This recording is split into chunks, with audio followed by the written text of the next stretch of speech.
Welcome back to the Creative Code, where we dive into the world of creativity, exploring how it shapes our lives, our businesses, and our personal passions. I'm your host, Dylan Bennett, and on today's episode, we are tackling a topic that every single creative person will face at some point or another, and that's creative blocks. Creative blocks can be incredibly frustrating. They can leave us feeling stuck, uninspired, and even questioning ourselves and our ability. And that's something obviously we don't want to do. The good news is that there's strategies to get over creative blocks and that they're a completely normal part of our creative lives. So let's dive into 11 tips to get over your creative block and get back into your creative flow. Number one is one of the most simple, and that's simply changing your environment. Now, if you work a desk job and you sit in the same spot every single day with the same thing around you, that can put a big funk into your creative style. Creativity tends to come from things like new experiences, from exploring your own creative space, and from seeing new things. So being in the same environment can kind of limit that, and that can tend to put one of those blockades up on our creative style. So one of the quickest ways to get out of a creative block is to change up your surroundings. That could be going to a different room, sitting at a different spot. It could be going to a coffee shop instead of working at the office. It could be working at home instead of the office. It might even be just going outside for a quick walk and then coming back. Something as simple as that can open up a lot of how you're thinking, what you're thinking about, and open up some new creative ideas for you. Number two is to embrace the power of play. Now, this is something that I've mentioned on previous episodes on how to be more creative. This can also get you out of a creative funk. It's something that we don't do as much as we grow older. Or as a kid, everything was a game. You go to the playground, there's a game. You play in the playroom, there's a game. You play toys with your parents on the floor, that's a game. I'm not saying you have to get on the floor and play with toys, especially if you don't have kids. You don't necessarily have to do that, but finding a way that you can do playful activities can be a big unlock for your creativity. This could be anything from playing a sport or trying out some Legos or a puzzle. Something as simple as those two things even can help relax your mind and take your mind off of the creative block long enough for your subconscious mind to start to have an effect on your ideas. This allows that creative process to kind of begin to flow a little bit. Almost think of it like a river or a creek. When you have a creative block, it's almost like a dam that stops your creative process. And by taking your mind off of that dam, it tends to alleviate enough for you to start having ideas, and then you can kind of push through. The other nice thing about play is that it takes your mind off of it to release the pressure. A lot of times when we're in a creative block, we're putting a lot of pressure on ourselves to be creative. And unfortunately, the subconscious mind that produces a lot of creative ideas doesn't necessarily work that way. So by engaging in some play, taking our mind off of the task at hand, that allows the creative ideas to be relieved of that pressure and start to come to light again. Number three is to limit your time. Now, this is an idea that's been brought up by many prominent folks, most recently probably by Elon Musk, and that's to give yourself less time to perform a task or to think of something creatively. The example that he gives, and is one that I actually really enjoy, is if you give yourself 3 hours to clean your room, it's going to take you 3 hours. But if you give yourself 30 minutes, it's only going to take you 30 minutes. So in the same space as cleaning your room, having a creative idea, if you give yourself less time to do that, more creative things start to come in with scarcity. That's why you see so many people come up from little to nothing. They get very creative with the resources that they have. You see it with builders. You see it with prominent actors. You think of The Rock. He started with $7 in his pocket, and then he had to get creative on how he used that $7 and how he grew himself into the multimillionaire that he is today with every brand that he's a part of. The other part of this is that a deadline can actually help spur you into action and actually get you going. If you give yourself too much time to do something, it often leans into procrastination or, oh yeah, I've got time. Don't worry about it. We've got time to do that. So we can, let's do this first. Let's think about that first. If you give yourself less time to do it, that is going to be the one thing that you're focused on in that moment. Tip number 4 is to work on something else. Now, this is obviously a little counterintuitive to the previous one of taking less time, but it leans into play a little bit. When we talked about play, we talked about doing something different to take your mind off of the task at hand, right? Working on something else leans into that same idea. It puts you in a different headspace to now you're working on project B, and project A can start to formulate in your subconscious mind. Your subconscious can work on that project while you're working on project B with your conscious mind. And that can lean into new ideas. Not only that, but the second project that you're working on, or the second task, may give you an idea because it's a completely different experience. That may lean into something else, or maybe you're collaborating with somebody else. That may give you a new idea or a new perspective to be able to go back and solve problem A or project A, to hit the creative idea that you need to get through. Now, this doesn't have to be something as complicated as, hey, I'm going to go solve another problem. I'm going to go work on another project. It can be that, but it doesn't have to be that complex. It can be something as simple as, I'm going to go make copies really quick, or I'm going to clean my desk. Whatever the case might be, I'm going to make this phone call. Whatever you decide to do, that can allow your subconscious, again, to work a little bit more in the background. And when you come back to that project, the solution might be a little bit more clear. As I mentioned before, there are many people who flourish when either their time or their resources are limited. Now, one way that you can get out of a creative block is to limit yourself on what you're able to use and in what time frame you're able to use it. So tip number 5 is to use constraints to your advantage. Often when we think about constraints, we see them as an obstacle, right? We see a smaller budget. We see limited resources. We see a limited amount of time. We see those as obstacles, but not all the time are they obstacles. Oftentimes those are actually opportunities that we get to foster our creativity, that we get to think outside the box a little bit with what we have to work with. Because not all the time are we going to have every resource that we absolutely need. And if we did have every resource we absolutely need, there would be a lot of things that don't exist because a lot of things come from having limited resources. This could be anything from a limited color palette or a tight budget or a specific theme that you're trying to work on for an event or a product or a specific theme that you're trying to work with on a event or maybe a product. Those constraints can actually push you to be a little bit more innovative and to think of creative solutions in using those resources. So if you're stuck, using a constraint may be able to help. Tip number 6 is a way that you can both foster your creativity and get out of a block, and that's to collaborate with other people.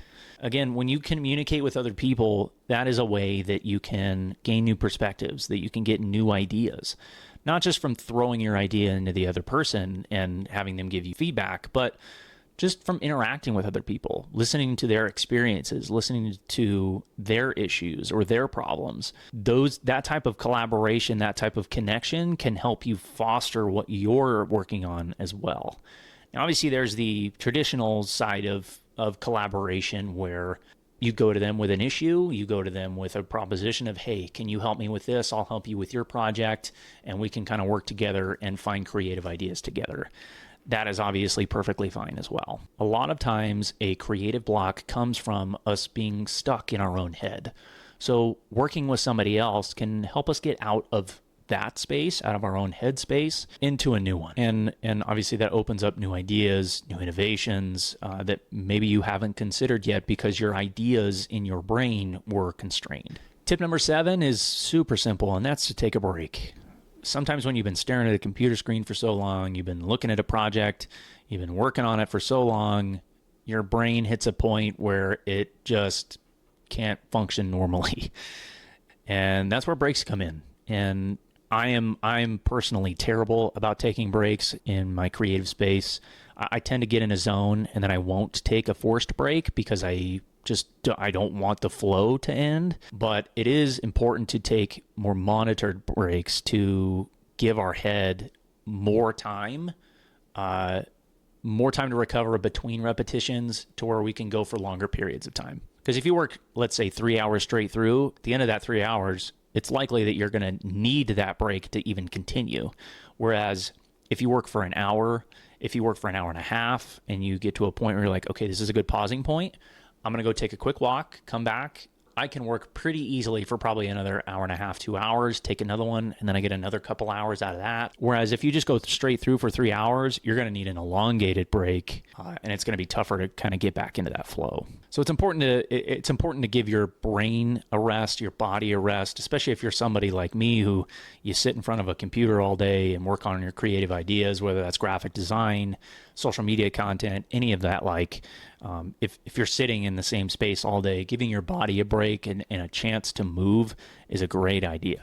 Tip number 8 is to revisit why you're actually working on that project. When you hit a mental block, it can be extremely helpful to reconnect with why that project is there, why you're coming back to it. Because a lot of times when we hit a creative block, we can get really frustrated and question why we're even doing this. And leaning back into the why is a big way to reconnect with that, to find the why again and help us kind of buckle down and get through that block. Now, again, this can be coupled with any of the other tips in this episode, but understanding your why really reminds you of what excites you about this project, what excites you about this opportunity. And that can have a profound impact on whether or not you get through this creative block. Tip number 9 is one that leans into a previous episode of finding creative outputs outside of what you're currently working on or experimenting with new mediums. If you're stuck in a rut, oftentimes trying something different, this almost goes back into experimenting with play or working on something else. Those can open up new experiences or new ideas.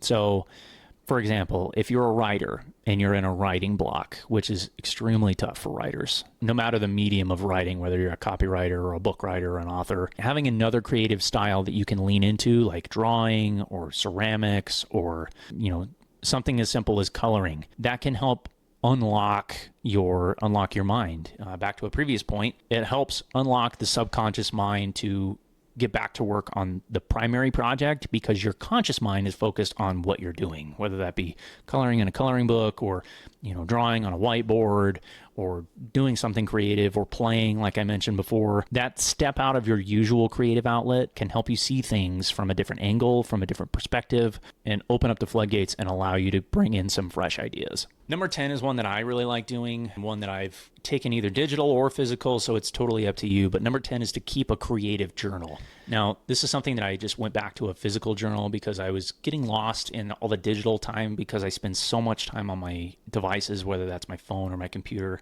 that I wanted something physical, something tangible that I could hold in my hand, that I could write things down in. I use this more as a way that I can just write down ideas that I have throughout the day. It could be related to anything. It could be related to my 9-to-5 job. It could be related to the work that I do, the creative work that I do on the side. It could be related to my content. But it's a way that I can journal and keep track of all the creative ideas that I have. And then I can revisit those maybe once a week, once a month, and kind of get back into that creative flow of like, okay, I like that idea. Let's maybe expand on that and see how we can connect that with a project that we're working on now. You can do this any way that you want. I use a physical journal. I literally have it sitting right here. It's a physical journal. I've got it, tabbed in here to where I can find the exact page that I'm working on for today. And that really allows me to kind of get right back into things. It could be something that you do digitally. Maybe you don't want to carry around a notebook. That's how I thought I was for a long time. So I had a digital notebook within a program called Notion. You could use Apple Notes and just have a creative log, like one gigantic note of just all your creative ideas. You could have multiple notes. It's totally up to you. Whatever process is going to work for you is the one that you should implement. There's 1,000 of them out there. Do a little bit of research, see if you can find maybe a good app that you can use or a good process. For me personally, I've enjoyed using the physical book.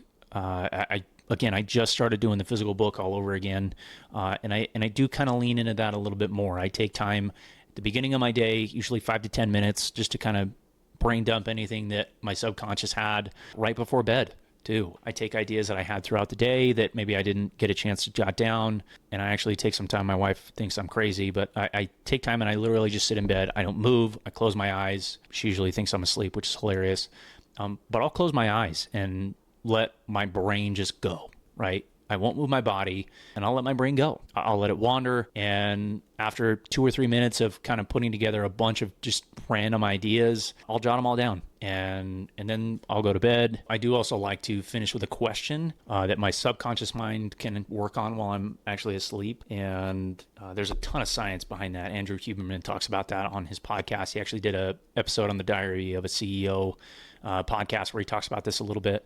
But if you go to bed with a question at the end of the night, your subconscious mind will work on it while you're asleep. Maybe not give you all the ideas in the world and solve the problem for you, but it might give you a couple of things that can spark some ideas. You wake up the next morning. So one of the projects that I'm working on right now is just trying to be more efficient with my time. Because I do so many things, and because I run a one-person business alongside having a 9-to-5 job of running marketing for a gym brand in my hometown. I want to find a way that I can be more efficient with my work, be more efficient with my podcast, my content creation, with my 9-to-5, and then obviously with my work at home, being a homeowner, and so I can spend more time with my family, so I can spend more time doing the things that I really love doing. So that was my question last night. It was, how do I save 2 to 3 hours every single week? And it's something simple, but it's not dramatic to where my mind can think of like, okay, here's a couple of small things that we can do throughout the week to save you a little bit more time, to where you can use that 2 to 3 hours to spend time with family, to go hit the driving range, to do more creative things that you want to do. So that's my take on the creative journal. That's something that I've really enjoyed doing recently. Maybe that's something that you can fit into your schedule as well. And tip number 11 is practice mindfulness and meditation. Now, meditation isn't something that I do normally. Obviously, I take that few minutes and lay completely still and let my mind wander. I would consider that a type of meditation or mindfulness for me. But when I say mindfulness, I'm not talking about some spiritual big thing. I'm really trying to tell you, I'm really trying to portray the idea of just clearing the clutter from your mind. There's a lot of things that go on. We all have busy lives, but take some time for yourself and try and clear your mind.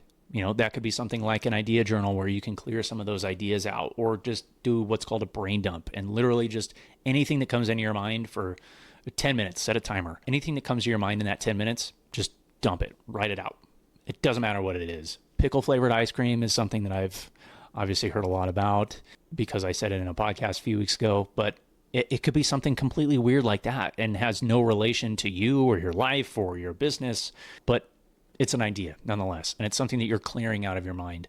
When you clear those things out of your mind, out of your memory core, it starts to open up space for more creative ideas. And when you're in a block, that's exactly what you need. You have a lot of clutter, you have a lot of things going on. That could lean into, by practicing your mindfulness and even meditating, that can help clear up a lot of that as well. And that's exactly what we want when we have a block. It's literally a block. It's an obstacle in our creek of creativity that is halting the flow of our creativity. And that's not what we want, obviously. So take that clutter and wash it out as best as you can. Another great strategy for this is just taking a few minutes of deep breathing. Stop what you're doing, sit still. You could even do this in the car after you've parked at home. You pull into the driveway, you take a couple of minutes of deep breathing. It could be when you get to work too. You take a couple minutes of deep breathing, you sit in the car in silence, you take a few really deep breaths, and those few deep breaths can help clear your mind. It can help clear anything that happens to go on and lets you lean into the project or the task at hand. So there you have it, 11 practical tips for overcoming your creative block. Now, remember, when you have a creative block, remember that it's completely normal. Every creative person ever is going to have one of those. It's just important to have the tools, which hopefully I've given you today, to get over that hump, to get through that block, and let the creek of your creativity start to flow again. But we'll all be there, whether it's a blank canvas, a blinking cursor on a blank page, or just lack of motivation. Hopefully the strategies that I discussed in today's episode will help you break through that blockade and get back to creating. Thank you for tuning into The Creative Code. If you haven't already, please like or subscribe to the show on Apple Podcasts or Spotify. You can also find the video version on YouTube. You can also connect with me on social media like Instagram, LinkedIn, and Threads. Just search _DY Bennett and we'll connect. And we'll chat a little bit more about how we can foster your creativity and let it grow in your life, your business, and your personal passions. If you like this episode and think somebody else might prosper from it as well, please share it or leave a review. It's something that can take 2 seconds of your time, but mean the world to me. So I truly appreciate you tuning in today. Until next time, keep creating, keep experimenting, and keep trying new things. And finally, remember that we all have creativity inside us. See you in the next one.